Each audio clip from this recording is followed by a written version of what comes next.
nasa kamay, nakaranas ng patong-patong na biyaya. Sabihin, ano yan? Susunod at umaapa. Blessing upon blessing. Amen? Nasa kamay sabihin nyo, good morning. Good morning. Holy Spirit, take over in my heart. Kaya natin siya. Kasi tayo sa Espiritu Santo. Amen? Kasi tayo sa Holy Spirit.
Open your Bible in Matthew chapter 5. Matthew chapter 5. Nabiyayaan natin yung dalang mo. Kasi sa init kahapon. Amen. Matthew chapter 5 from verse 1 to the following verses. It says, now when he saw the crowd, he went up on a mountainside and sat down. His disciples came to him, and he began to teach them, saying, blessed are the poor in spirit, for theirs is the kingdom of heaven. Blessed are those who mourn, for they will be comforted. Blessed are the meek, for they will inherit the earth. Blessed are those who hunger and thirst for righteousness, for they will be filled. Blessed are the merciful, for they shown mercy. Blessed are the pure in heart, for they will see God. Blessed are the peacemakers, for they will be called sons of God. Blessed are those who are persecuted because of righteousness, for theirs is the kingdom of heaven. Blessed are you when people insult you, persecute you, and falsely say all kinds of evil against you because of me. Rejoice and be glad, because great is your reward in heaven. For in the same way, they persecuted the prophets who were before you. My dear brothers and sisters, the gospel of the Lord Jesus Christ. Purihin natin ang Diyos.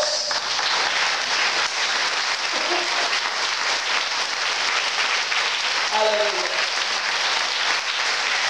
Praise the Lord.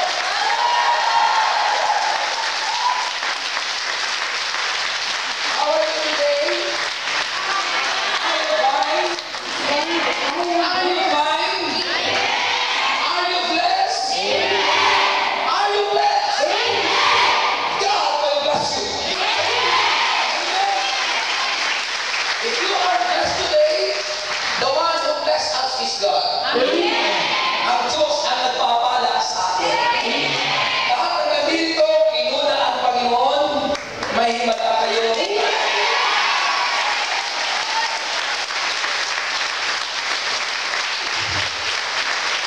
Yung blessing upon blessing ngayon, miracle upon miracle.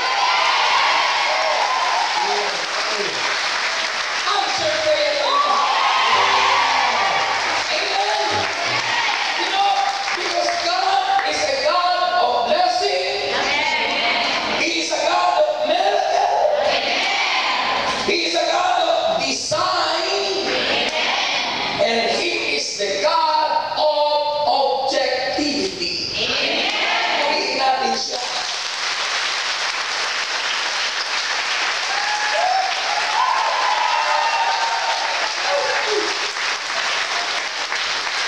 So you need to expect. Asahan niyo po ang Diyos. Sabi mo sa katabi, asahan mo ang Diyos. Huwag yung boyfriend mo. Sabi mo, asahan mo ang Diyos. Huwag yung boyfriend mo. Sabi mo, asahan mo ang Diyos. Huwag yung kaibigan mo.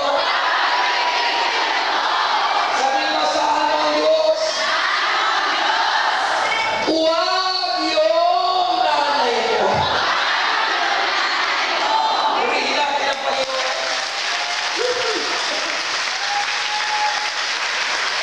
Alam mo, yung palapak mo yan, answer prayer.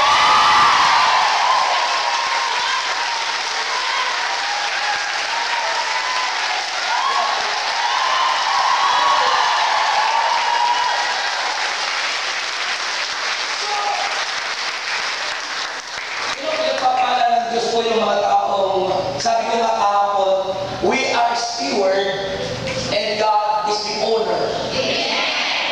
Lahat ang Diyos ang may-ari. Tayo lahat ay katiwala lang. Wala po tayong pag-aari lahat. Pinagkatiwala sa iyong bahay, pinagkatiwala yung pamilya, pinagkatiwala yung anak, pinagkatiwala yung iyong asawa, pinagkatiwala lahat, pinagkatiwala sa iyo. At higit sa lahat, pinagkatiwala sa iyo, lahat ng financial blessings.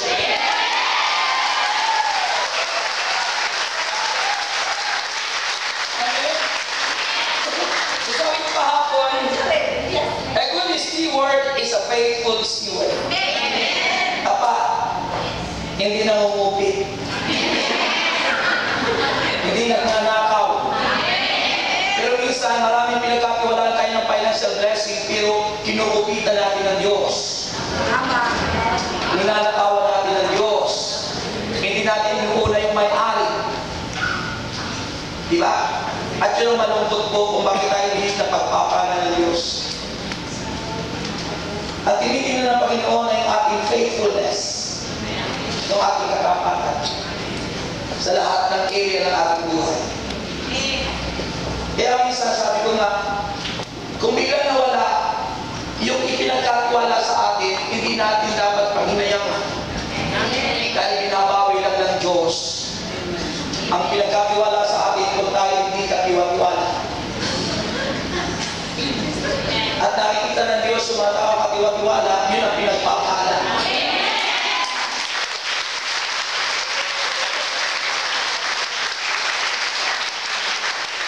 Kaya kung gusto nyo pagpalakin ng Diyos, maging tapat kayo. Nakatiwala ng Panginoon. Laging isipin yung may-ari. Dahil tayo po'y pinagkatiwalaan lang. So in our gospel for today is pertaining to attitudes. That's why it's called beatitude. It pertains to character. It pertains to attitude. It pertains to personality of people. It pertains to our relationship with God. It pertains if our truly faithful steward of God. Amen. So, it is the right attitude of today's Christians. So, tandaan po natin, beatitude in Latin words. Sa Latin po, yung po ang word na beatitude in Latin words. It is, in English, is blessed. Kaya ang tinawag na blessed, it's because of the right attitude. People who has the right attitude, they are always blessed by the Lord.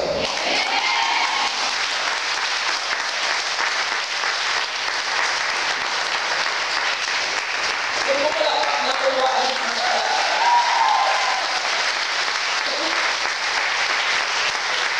sabi ko, yung taong tama ang pag-ugali, ang laging pinagpapala ng Diyos.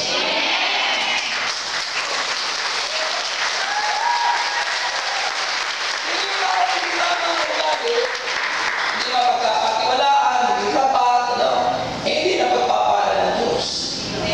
Kaya nagkakasakit, nagkakakanser, ulcer, diabetes, sinusitis, bronchitis, hepatitis, bronchitis, lahat na ng dis, lahat na ng cancer, pati si Sir. Yung sinisir mo.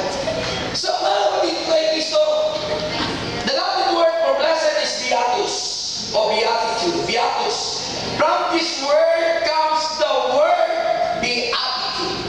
So the root word in Latin word for blessed is beatus. Hindi po yung kinakain si Chira, beatus. Kundi beatus. Yung word na beatitude na means blessed in English ay galing sa root word na Latin word na beatus. Na ibig sabihin sa Tagalog ay mapalad. So ang taong mapalad ay yung may tamang pag-uugali. Kasi mga mapalad. Tapos tingnan nyo yung inyong guhit ng palad. Sabihin mo, mapalad nga ako. Dahil nakaukit sa aking mga palad ang pangalan ng Diyos.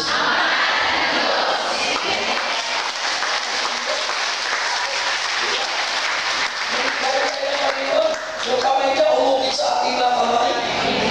Kaya ang pangalan nila nakaukit sa kamay at palad ng Diyos.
kapwa.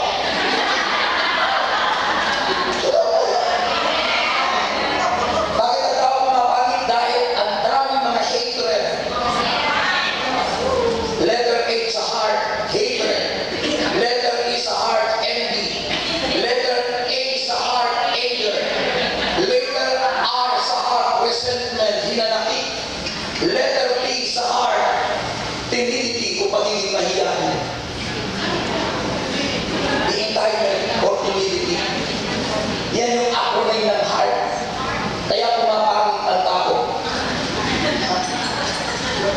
Yun kaya pumapangit ang tao. Dahil pangit yung ugali. Ang tao pangit ang ugali, pumapangit ang lahat. Pati pagkatao, pati pag-ugali, lahat. At di marunong makisama, makipagkapwa.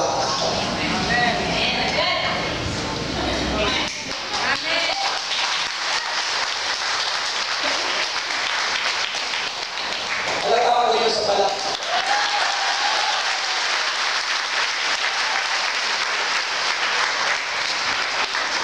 Gusto nyo maranasan ang patong-patong na himala?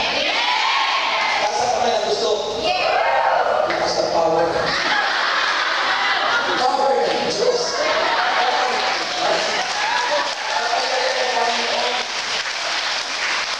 Sabi ko lakas ng power, biglang mo na ba? Hindi ba yata yung nasa isip yung power eh? Sa pangyarihan ng Diyos, di ba? Sabi ng Panginoon, kapag ang tao lagi nakataas ang kamay, dadalo ang kanyang kapangyarihan. It's the power of God within us. Because that raising up our hands, it's a sign of humility. Kababaan ng loob. Ang taong wala kababaan ng loob, hindi tinataas ng Diyos.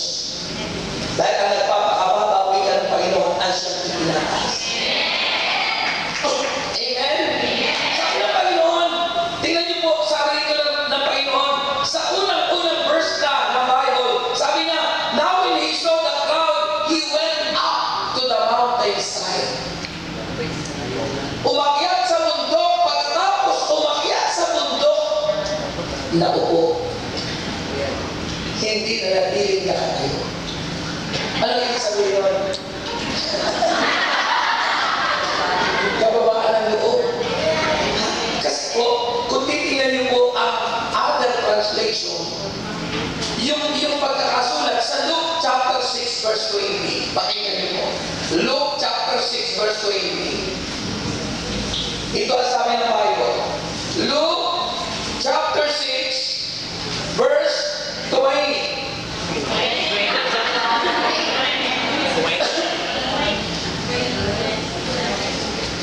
Start po from verse 17. Doon sa Matthew chapter 5, umakyat sa bundok. Eh, pagkat lang po yan ha. That is a same setting. Pagkat lang po. Pero tingnan niyo ang pagkakasulat ni Saint Luke. Sabi niya dito, he went down. Dito palusong pababa. Doon sa Matthew, paakyat. Pag paakyat, ibig sabihin, ikaw umuunlad ang buhay, paunlad ng paunlad, pinagpapala, lumawak, sumasagana. At pag nandun ka nagtatanong, in a mountainside, or in a mountain top, kailangan ay bumaba, magpapalala, maupo. Yan ang ibig sabihin nun. Ibig sabihin, kapag ikaw ay masagana na pinagpala na yung ugali mo, huwag maging mayabang, huwag maging proud. Yan. Mas malaki. Kailangan umupo ka. Ibig sabihin, magpakababa ka. Pero dito sa dito naman, sabi ng Panginoon, ayon sa verse 7. So dito nasa bundok na, ano ginawa? He went down with them and stood on a level place. A large crowd of his disciples was there, and a great number of people from all over Judea, from Jerusalem, and from the coast of the Tyre and Sidon, who had come to hear him and to be healed of pag nasa taluktok na tayo, dapat bumaba. Malakas sa inyo. Malakas sa inyo. Amen. Sa ating mga paglilingkod, kayo din yun. Kapag tayo ay mga posisyon, huwag maposes ng posisyon. Sa halip, magpakababa. Sa halip, ipakita ang magandang ugali na siya ay binago na at pinagpala na ng Diyos.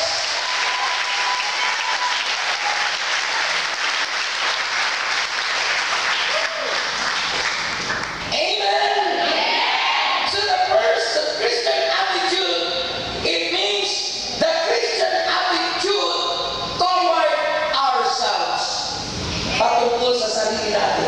Sabi mo ng verse 3, tingnan niyo po ang verse 3. Blessed are the poor in spirit. Yung spirit po nung tinutukoy, letter S small. Maliit na S, hindi yung tumutukoy sa Holy Spirit. Poor in spirit, hindi po tungkol sa Holy Spirit. Kasi kung poor ka sa Holy Spirit, walang Espiritu sa'yo. Ang ibig sabihin po ng poor in spirit, ikaw ay aba sa Espiritu ng sanlibutan. Ibig sabihin, hindi ka na sumasang-ayon doon sa masamang Espiritu ng kayamanan, masamang Espiritu ng kaswakitan.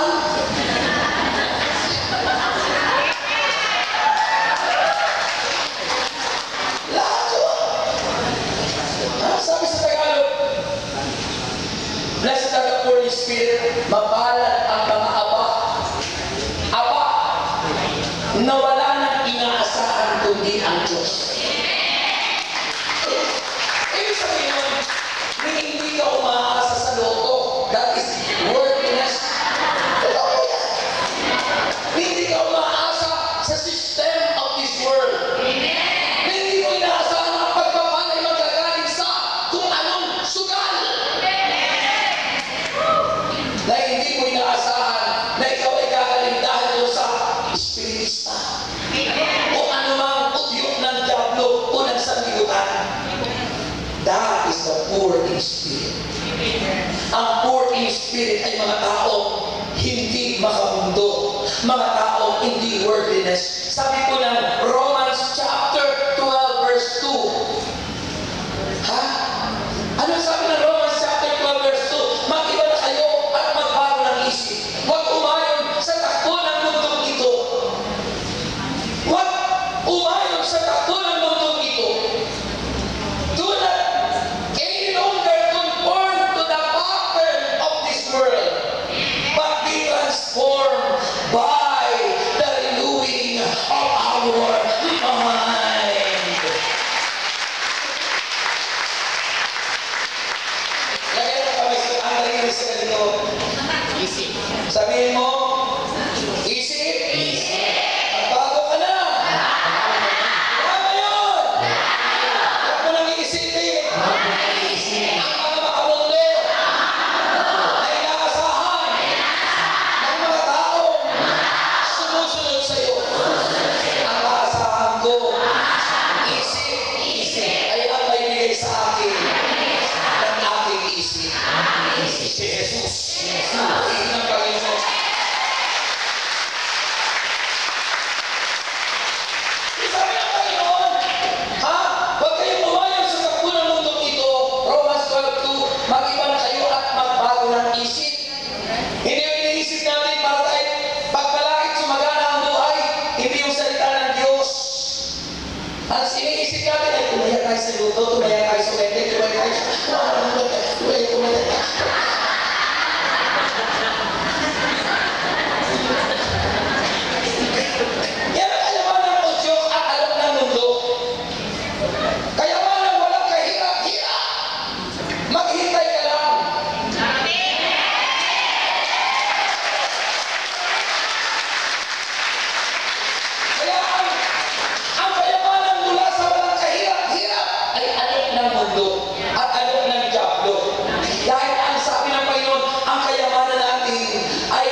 ipagyabang ang kayamanan mo, dadating ang panahon mawawala yan.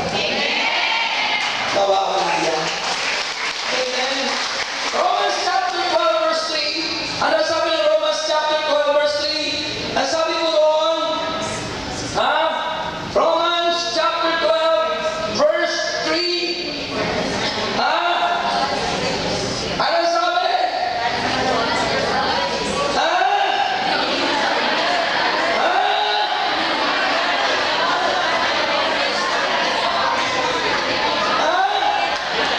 Sabi niya, for by the grace given me, yung grasyang binigay sa atin ng Panginoon, I say to every one of you, do not think of yourself more highly than you ought, but rather think of yourself with sober judgment in accordance with the measure of faith God has given you.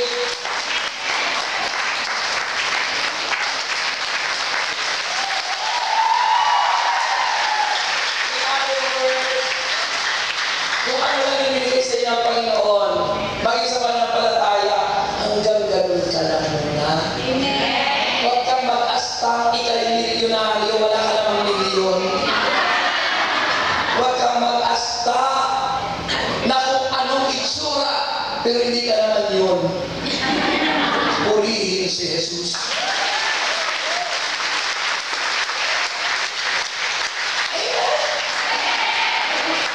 Kaya yung iba, pag-uwi, wala rin. Bakit? Pagdating dito, naku, akala mo may jurik. Lahat na siguro ng damit. Dadalo lang sa mga gawain, nakakain na.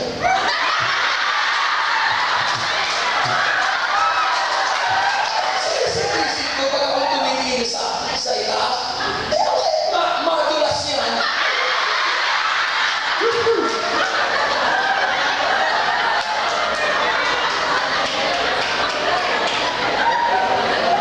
Sabi mo mga kapatid, lagay natin ang ating sarili sa tumpakatama, ayusan ng buhay, in a right attitude, in a right way, in a right conduct, a good manner, and right conduct.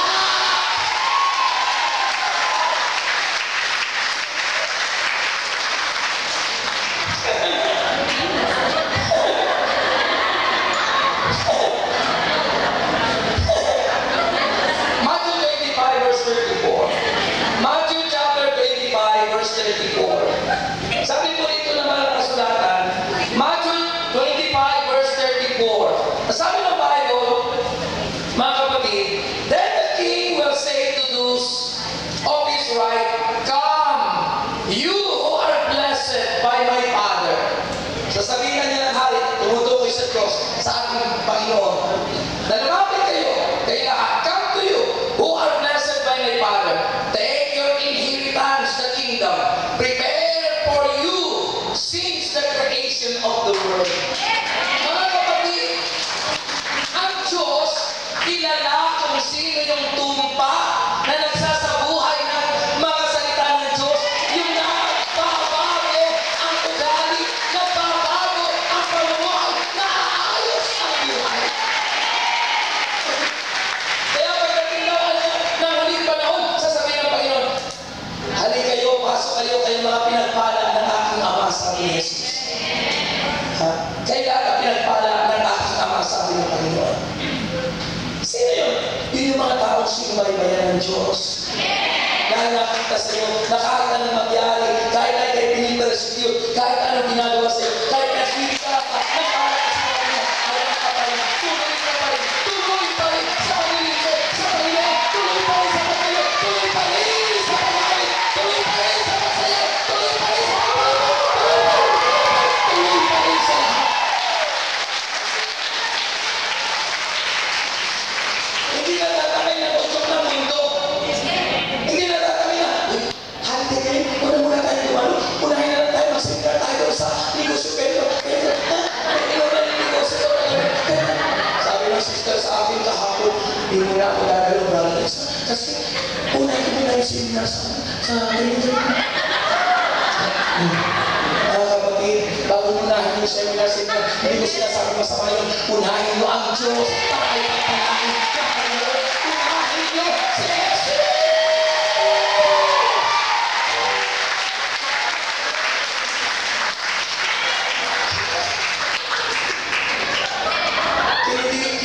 Inabanan agad ni Sister Tabiri pag-ano ko.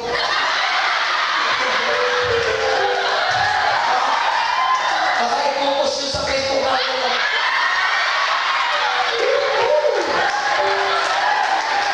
Amen. Amen. So, sabihin natin ito mga kapatid, the Christian attitude toward ourselves. Unahin natin ating sarili bago mo unahin yung iba. Unahin mo muna na makita ang pagbabago ng ating sarili kaysa sa tinitingnan mo yung iba, pinipintasan mo ako sinisino mo. Ako na lang nasisinin, ikaw ako.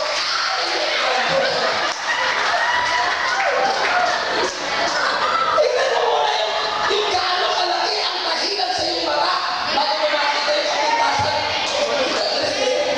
Alam mo ba ako, pangit ako.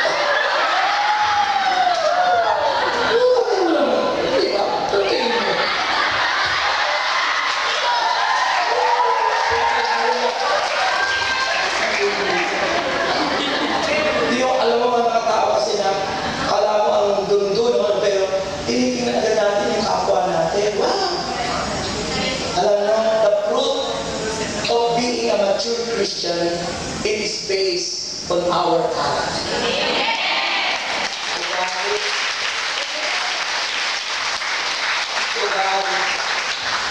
Kaya ugali natin, wala kang kakwenta-kwenta, naku di ka pagpapalain. Kapag ang ugali mo, parang kung sino ka lang, hindi ka na namamansin. Pati biyan mo, di mabiyan. Mga kapatid, biniti ako sa inyo. Pero kung inyong susundin ang aral ng Panginoon, na ang sarili muna natin ang ating unahin.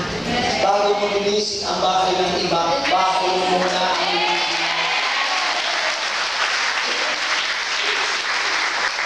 Bago mo muna itaprasan yung ngipin ng iba, ngipin mo muna itaprasan mo.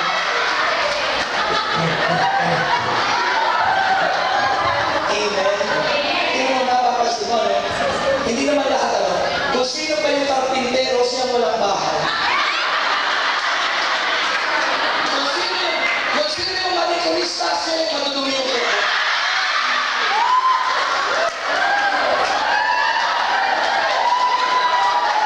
Kung sino yung parang nagugupit ang buhok, siya ang napakalago ang buhok. Kutuhin. Okay lang sana kung sino pa yung nagugupit ang buhok na walang buhok, okay pa yun.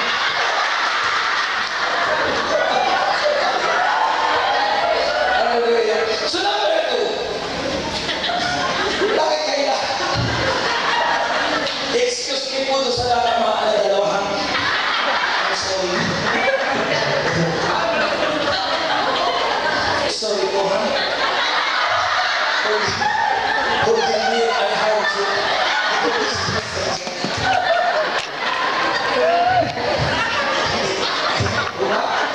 Kasi yata sa hulihan na isang natin. I'm sorry.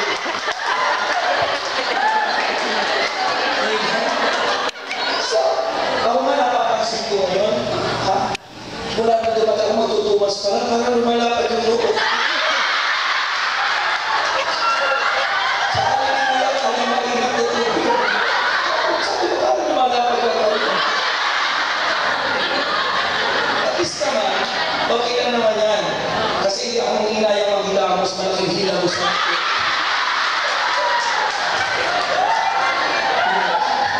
So, bakit kailangan mababaw ugali natin muna to glorify God? We cannot glorify God unless we are blessed by God.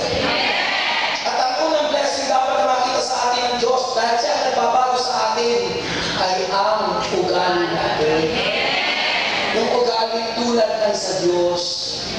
Kaya sabi ron, blessed are the poor in spirit. For there is the kingdom of heaven. Ibig sabihin nun, sapagkat sila lang ang sabihin yung mga pangit ang ugali, impyerno. Totoo po yun. Sabi ng Bible.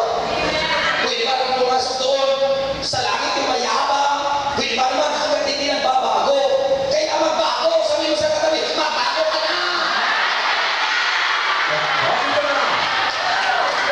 Amen!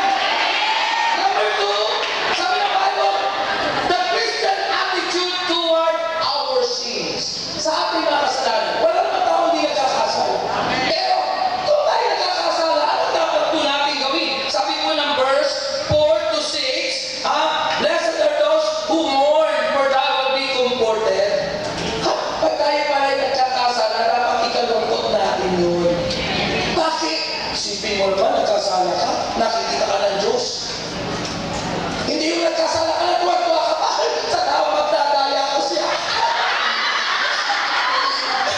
Hindi na ka, naku, malaya na pinag-aaral ko. Isipin mo, nagbayad ka ng 20, sinuklihan ka ng 30. Isipin, tuwang-tuwa pa. Kaya mga tao, mga kapatid, hindi pinagpala.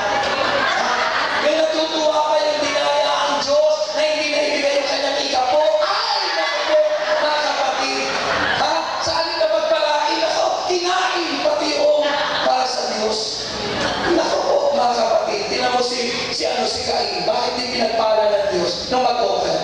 Sino ang pinagpala? Si Abel. Bakit? Kinain niya agad, kaya Cain ang pangalan.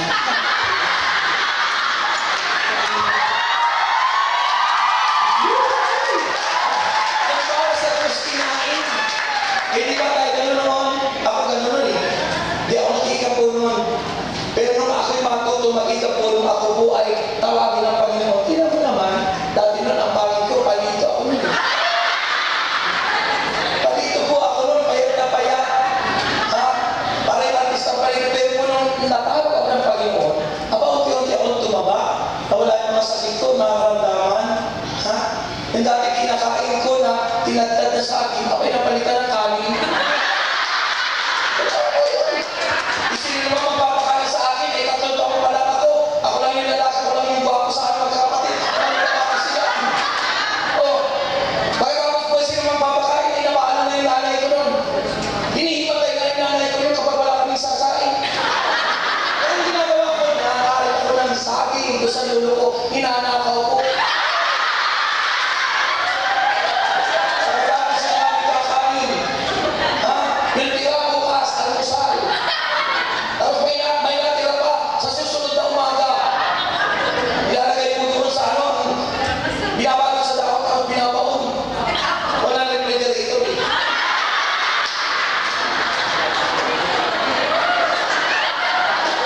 Pag pinabaon, tapos bubusan ng tubig, malamig yun sa ilalim. So hindi mapapanis. Malamig yun siya ng lupa dahil biyasan ng tubig. Ganyan yung sister. Kaya pag nagkasawa ka, ganyan yung gawin. Matawag siguro ang mga kakasawa mo.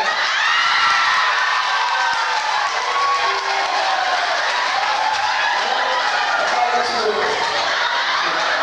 At siguro mapalad rin yung lalaki mapapangasawa.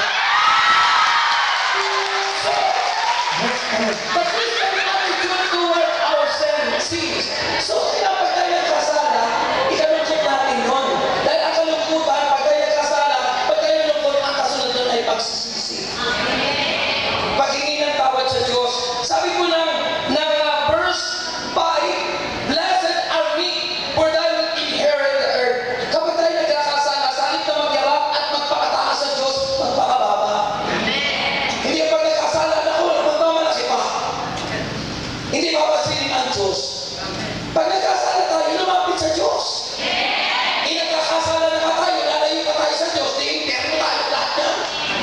Sabi ko doon sa nakausap ko mga nawalay dito, doon sa park, sabi ko, kapatid, kung tayo man, lahat naman tayo nagkakasala. Ikaw tayo nagkakasala man ngayon at nabubuhay sa kasalanan, sikapin natin lumapit sa Diyos. Dahil kung tayo nagpapakasama at dahil nagpapakasama, hindi tayo mapupunta na langit yan. Kung tayo may nagkakasala, sikapin natin makalapit sa Diyos upang sa ganon, unti-unti man lamang na mabawasan ang ating mga pagkakasala.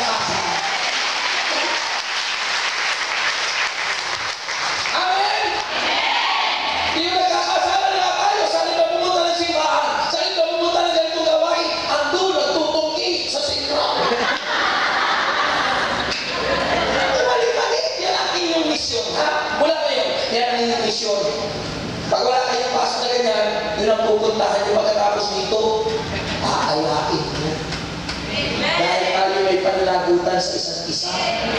Wala nang nabubuhay sa sarili lamang. Tayo nabubuhay para sa isa't isa. Amen. Kaya pag nagkasawa ka, kung uminom.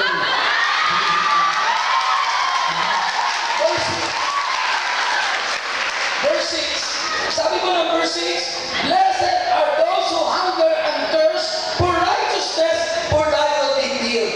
Kapag tayo nagkakasala, sa halip na tayo ay tumayo, kauhawa natin ang Panginoon, kauhawa natin ang salita ng Diyos, kauhawa natin ang fellowship, kauhawa natin ang gawain ng Diyos. Ano nangyayari? Hindi mo kaya tayo nagkasala, nagkamali, magtatakoy natin ng Diyos. Hindi na tayo pupunta. Uy, natin po mga kapatid, yan ang pinakakawawang tao. Kapag itinakoy mo ang Diyos. Pag tinakoy mo ang Diyos yun, pag nag-asawa ka, di ka pa magkakaanak na. Samantalang kung nauna ang Diyos, mga kapatid, ako may kaibigan, kilala niyo si kumparing Rapi de los Reyes. Bata pa yun, mas bata pa yun sa akin. Ako, 58 na sa December. Sabi ng iba, Bratanas, parang 38 ka lang.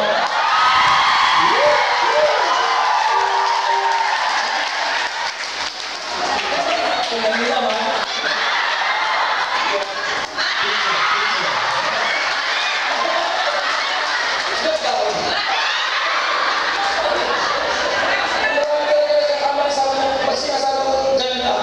asawa ko, 42 pa na.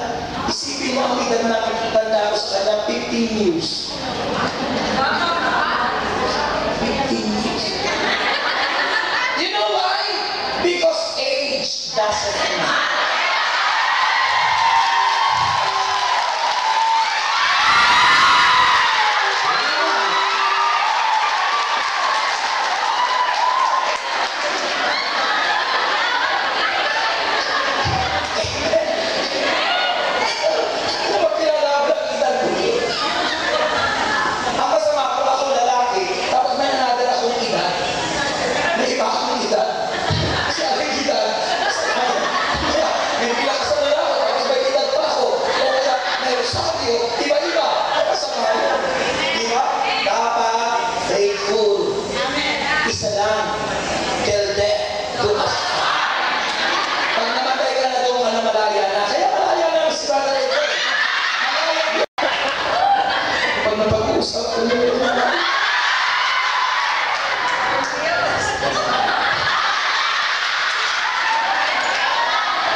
Sabi ng Panginoon, blessed are those who hunger and thirst for righteousness, for they will be filled.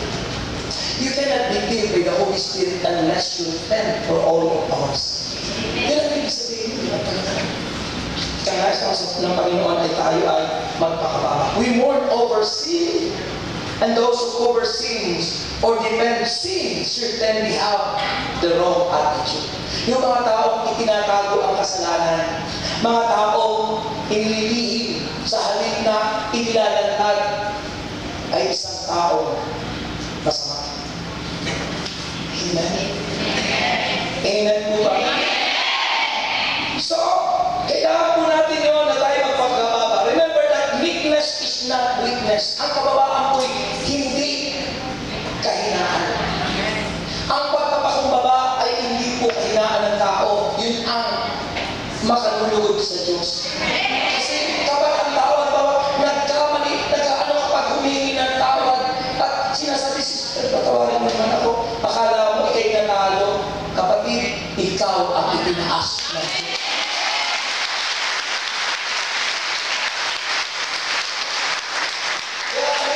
Pag ako nagtampo sa wife ko, at alam ko akong mali, ako na una. Ma, I'm sorry. Mag-ano mo naman kayo. Wala ka noon, hanggang ngayon.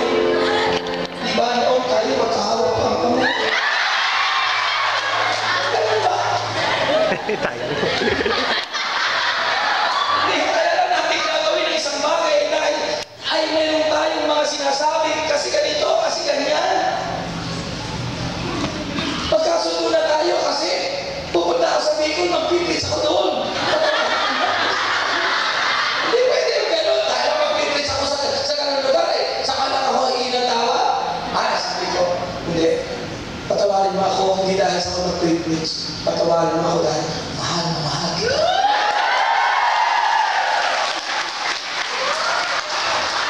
Amen? At yun ang nais ng Panginoon. Hindi yung pag nagkamali sa isa't isa, pataasan, sinaya ang magdamag, hindi nagkikiguan, magkatalikod sa kama. Ako ang ginagawa ko, pag ang misis ko nagtambo, yung misis ko yung ginagawa ko. Hindi ko sa kasilakin ng magdamag. Ako ang nagkik.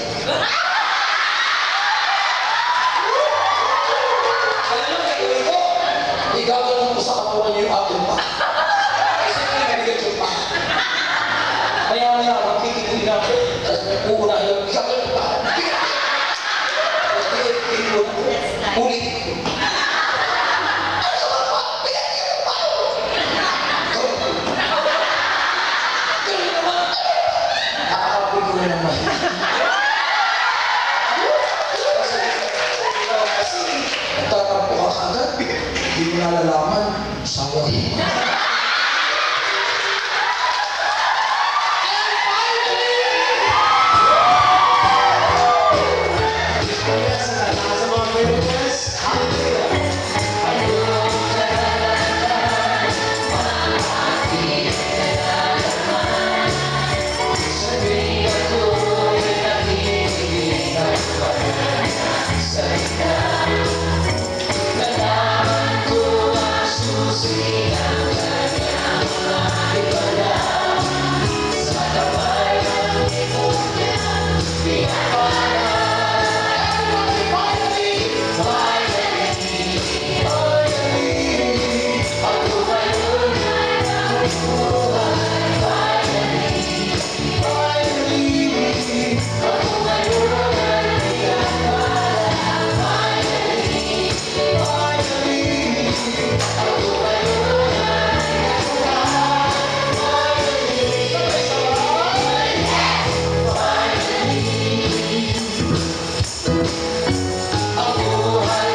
yung tungkol, patungkol kay Jesus, at ano naman ang patungkol sa libutan. Sabi ko na patungkol kay Kristo, verse 7 to verse 9, Blessed are the merciful, for they will be shown mercy. Ang taong, ang ugaling pinakikita sa Diyos, mahabagin yan.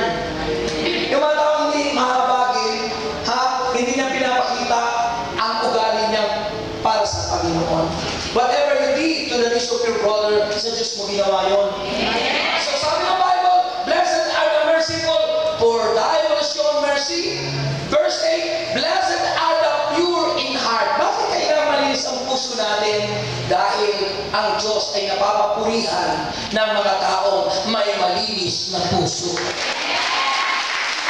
At sabi ng verse 9, blessed are the peacemaker, for thy will be called Son of God. Kaya nga, ang mga taong ang ugali niya, iniingatan niya, pinapakita sa Diyos, siya'y nagiging peacemaker. Siya'y nagiging dahilan para sa pagkakasundo. Hindi yung magkaaway na kayo mag-asawa, na ano ka, magkahiwalay na kayo, sige!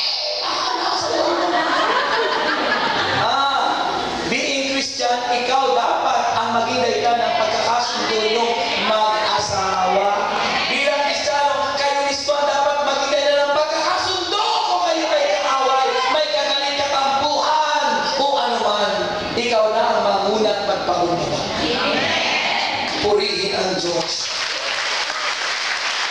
Amen! At kami, the Christian attitude toward the world, sabi ng verse 10 to 12, anong ginagawa ng mga sanglibutan? Pinipersecute tayo. But sabi po na maraming kasulatan dito sa verse 10 to 12, blessed are those who are persecuted because of righteousness. Tandaan nyo, dalawang klase ang persecution. You are persecuted because of righteousness or because of Christ. Sa ginagawa mo mabuti, o baka naman yung persecution sa iyo ay tama. Mali yung ginagawa mo, kaya ka pinipersecute. Tandaan nyo, sinasabi dito na mapalad ay yung persecuted because of righteousness. And people who insult you and persecute you and falsely say all kinds of evil against you because of Jesus. Amen. Dahil kay Kristo, ay baka naman kaya ka pinipersecute, kapalpakan ang ginagawa mo. Umali at hindi ayon sa gusto ng Diyos, kaya ka persecuted. Ano ang ikagalak dito kapag tayo pinipersecute toward the world? Persecuted because of Christ and because in righteousness namumuhay ka ng maluwin. Amen. Mapalad ka. Malaki ang gantimpala sa iyo. Offer your heart. Buksan mo yung puso. Buksan mo yung puso sa Panginoon.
Tanggapin mo sapagkat siya nakakaalam kung ano ang babaguhin sa buhay mo. Receive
and we claim, O God, in Jesus' name. Puri natin palapakan ng Diyos. Yung malakas na pagkakas. Ating muli ang ating partner. Sabihin mo, pag sinabi 1+1, sabihin mo kasama ko ang Diyos. 1+1. Pag sinabi mo 3+3, sasabihin niyo naman, magbago ka na. 1+1.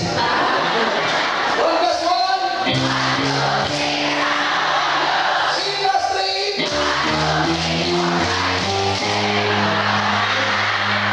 At pag sinabi mo 7+7, sasabihin mo, pagpalain ka ng Diyos. Yes. 1+1. Yes. 3+3.